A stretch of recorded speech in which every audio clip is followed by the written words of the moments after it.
નવા બેટ્સમેનો પડ્યા છે, મને ખોટો બોલાવો છો તમે લોકો. સૌજીભાઈ ને પછી મનીષ સાબેનો અવાજ ભેગો થાય એટલે આપણી તો પીન બેસી જાય. અમદાવાદમાં કાંકરિયા તળાવ છે, ત્યાં મારા પિક્ચરનું શૂટિંગ ચાલતું હતું. મેં એક પિક્ચર બનાવ્યું વિટામિન સી. તો 10માનું રિઝલ્ટ આવેલું, 2 છોકરા નપાસ થયેલા. તો સુસાઇડ કરવા સ્કૂટર ઊભું રાખીને દોડ્યા કાંકરિયા. મેં પકડ્યા. એટલે મેં તું શું કરો છો? અંકલ મરી જવું છે. મેં તું કેમ? ટકા ના આયા ને હવે પપ્પા ઘરે બોલશે હું તો મરી જવું. એટલે મેં તું મરી જશે તો બધું ફરીથી ભણવું પડશે. પેલા ઘેર જતા રહ્યા. મેં તું મરી જશે એટલે ફરથી જન્મ લેવાનો, ફરથી પહેલું બીજું ત્રીજું ભણવું પડશે. આ ખટારા જેવું હાલત પૂરું કર. દોસ્તો, આખો વિષય જુદો છે. લગભગ 1040 સેમિનાર કર્યા, પણ મારા પાયામાં, મારી વાતમાં અને જે માટે હું આ કામ લઈને નીકળ્યો છે એના પાયામાં આજની શિક્ષણ પદ્ધતિ છે. જે વિદ્યાર્થીઓ પરીક્ષામાં ટકા આવ્યા છે, નપાસ થયા છે, નપાસ નથી. જેને 94% આવ્યા છે ને એ પણ બધા નપાસ છે, માની લેજો. તમે બહુ ગંભીર વાત કરું. 1000 પોલીસની ભરતી થાય અને એમાં 700-800 MBA ને એન્જિનિયર થયેલા છોકરાઓ અંદર ભરતી થાય. કયા એજ્યુકેશનની આપણે વાત કરીએ છીએ અને કયા વિદ્યાર્થીઓ એજ્યુકેશનમાં નપાસ થયા છે? આખી વાત બહુ ગંભીરતાથી વિચારવાની જરૂર છે. થોડું મોનિટર ખોલ ભાઈ, મોનિટર થોડુંક બંધ થઈ ગયું છે. હલો. બહુ જ ગરીબ ઘરમાં જન્મ્યો અને આજે તમારી સમક્ષ જ્યારે ઊભો છું ત્યારે જીવનના બધા જ જેને તમે શું કહો છો મેળવ્યા, પણ આ વાત એજ્યુકેશનમાં ક્યાંય જોઈ નહીં. અંગ્રેજો બહુ હોશિયાર હતા. 5 વિષય દાખલ કરીને ગયા: ગણિત, વિજ્ઞાન, ભૂગોળ ને ઢેકણું પૂછડું. બીજું કંઈ ભણવાનું નહીં. સાલા સ્કૂલોમાં જે ભણાવે જીવનમાં કામ ના આવે, અને જીવનમાં જે કામ આવે સાલા સ્કૂલોમાં ભણાવે નહીં. લોચા તો રહેવાના જ. દોસ્તો, તમે મને એક વાત સમજાવો કે પરીક્ષામાં ટકા લાવવા એટલે શું? પહેલા એક ખુલાસો કરી દઉં. હું હોશિયારોનું બહુ રિસ્પેક્ટ કરું છું. Doctor, engineer, chartered accountant, company secretary, IAS, IPS officer સલામ મારું છું. સૌજીભાઈએ બિલકુલ સાચી વાત કરી કે ભણ્યા વગર ચાલવાનું નથી. હવે સમય જતો રહ્યો, એ જે નીકળી ગયા, હવે નહીં ચાલે. પણ પાયાની વાત શું છે? ભણતર થાય છે પણ ગણતર થતું નથી. સ્કૂલો, કોલેજો ગ્રેજ્યુએટ્સ બહાર પાડે છે પણ એક માણસ બહાર પડતો નથી. સ્કૂલ કોલેજોની બહાર બોર્ડ મારે છે, પહેલા, બીજા, ત્રીજા નંબરનું બહુમાન, એટલે છેલ્લા 3 નંબરનું શું? મારા જેવી નોટો ત્યાં જ ઊભી હોય. આ કોઈને ખબર જ નથી. એક બાળકને પરીક્ષામાં ટકા આવે ને નિષ્ફળ જાય એને નિરાશ થવાની જરૂર નથી. જીવનની પરીક્ષામાં નપાસ ના થઈએ એની વાત થોડી હું કરવા આવ્યો છું.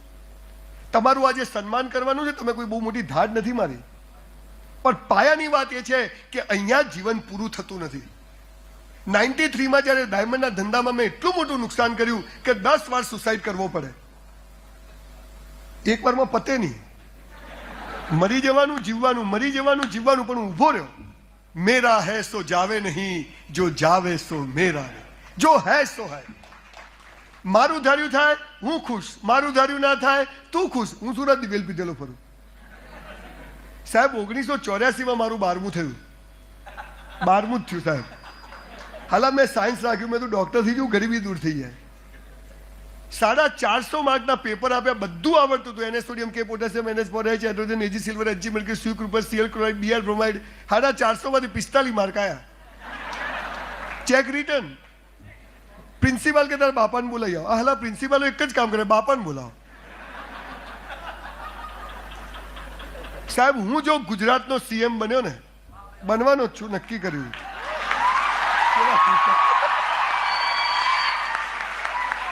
તો એક નિયમ લાવવાનો છું કે વિદ્યાર્થી અને શિક્ષકની વાતમાં મા બાપ વચ્ચે નહીં આવે.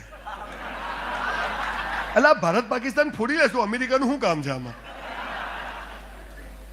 સાહેબ, એ 12માની એન્યુઅલ એક્ઝામ આપી. બહુ લાંબી વાત નહીં કરું. મારો મૂળ વિષય છે કે આજે 10મા 12મામાં લોકો નપાસ થાય છે. જીવનની પરીક્ષાઓમાં નપાસ ના થઈ એનું શું ધ્યાન રાખી શકાય એની આપણે બધા ચર્ચાઓ કરીએ. લગભગ મારી બધી વાત સૌજીભાઈએ જે જવાબો આપ્યા એમાં લગભગ બધી વાત આવી ગઈ, પણ હું મારી ભાષામાં થોડી જુદી રીતે તમને કરવા માંગુ છું. એ 12મામાં આપણને તકલીફ શું છે ખબર છે? જીવનની મૂળભૂત વાતો જ નથી શીખવાડી. સ્કૂલ કોલેજોમાં બધું ઊંધું શીખવાડ્યું અને એટલે પરીક્ષામાં ટકા ના આવે. હવે મારું શું થશે? હમણાં એક કોલેજમાં હું લેક્ચર આપવા ગયો, છોકરો દોડતો પગે પડ્યો. સાહેબ, મરી જવું. મેં તું કેમ? પેલીએ મને ના પાડી. એટલે આ કોઈ કારણ છે? એટલે મેં તો અબ્દુલ કલામ અને વાજપેયીએ લગ્ન ના કર્યા તો શું ફરક પડ્યો? અને ઘણા કરે છે તોય શું ફરક પડે છે? આપણને પાસ થવું કે નપાસ થવું ત્યાં પીન અટકી ગઈ છે. આ જીવનનું અંતિમ સ્ટેજ નથી. પણ સ્કૂલ કોલેજોમાં બધું ખોટું શીખવાડ્યું છે. સુખનું વિરોધી શું? દિવસનું વિરોધી શું? જન્મનું વિરોધી શું? દિવસનું વિરોધી શું? સૂર્ય કઈ બાજુ ઉગે, કઈ બાજુ હાથમે? ખાલી બધી ડફોળ બનાવે. સૂર્ય કદી ઉગતો જ નથી. આ ડામચીઓ ફરે છે, આ પૃથ્વી ફરે છે.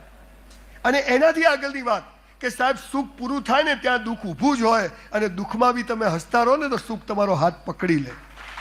આ જાદુ છે. તમને ભગવાનનો એક નિયમ કહી દઉં. ભગવાન છે ને મરદની મૈયતમાં જાય, બાયલાની જાનમાં ના જાય. આ એનો નિયમ છે. એ પરીક્ષા કરે, બરબાદ કરે ધંધામાં, સંબંધોમાં.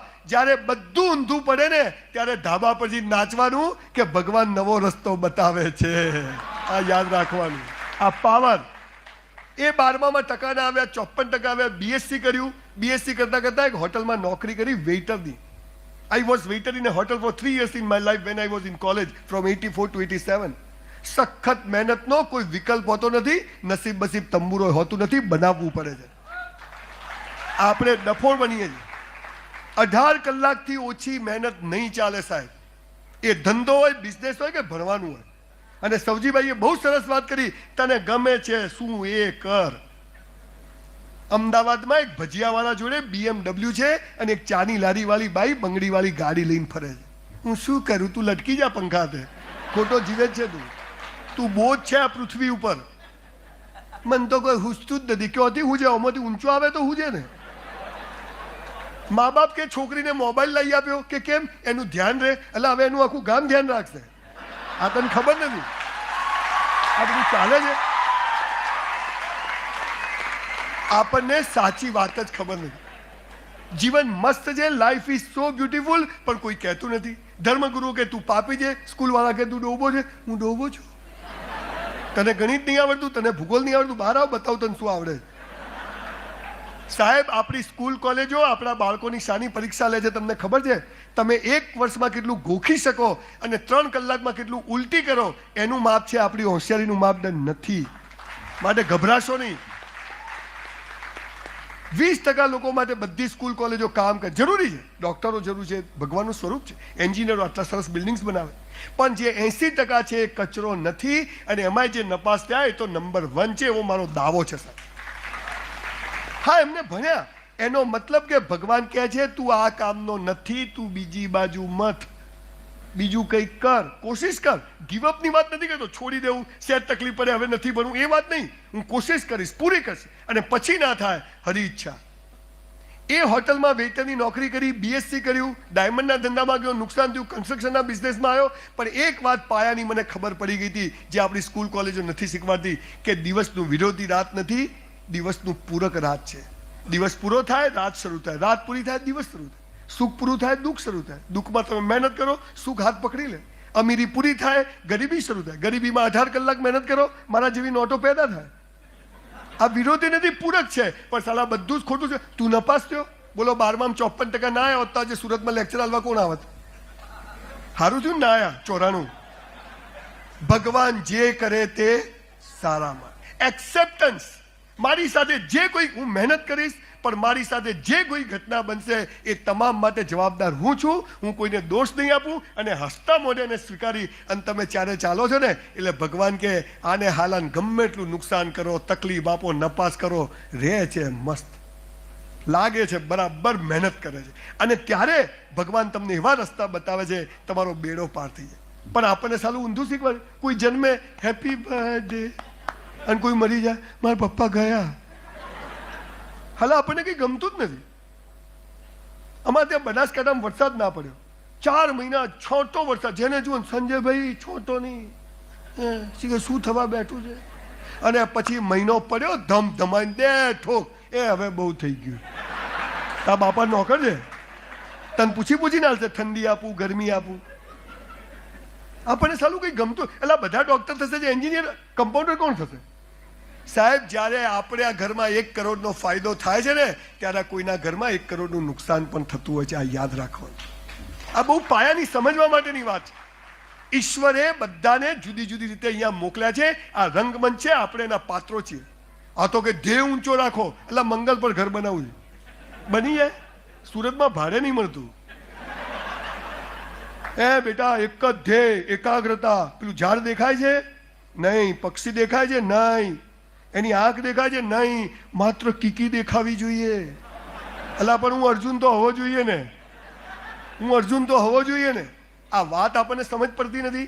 આ દુનિયામાં સૌથી વધુ શિખામણો અપાય છે અને સૌથી ઓછી લેવાય છે. વોટ્સઅપના મેસેજ વાંચો ને તો એમ થાય કે દુનિયામાં કોઈ ગોળો છે જ નહીં. મૂળ વાત શું છે કે સાહેબ જિંદગી મસ્ત છે. કોઈની ફિંગરપ્રિન્ટ એક જેવી નથી, એક ઝાડ પર બે પાંદડા એક જેવા નથી, તો કોઈ કોઈના જેવું થઈ શકે નહીં.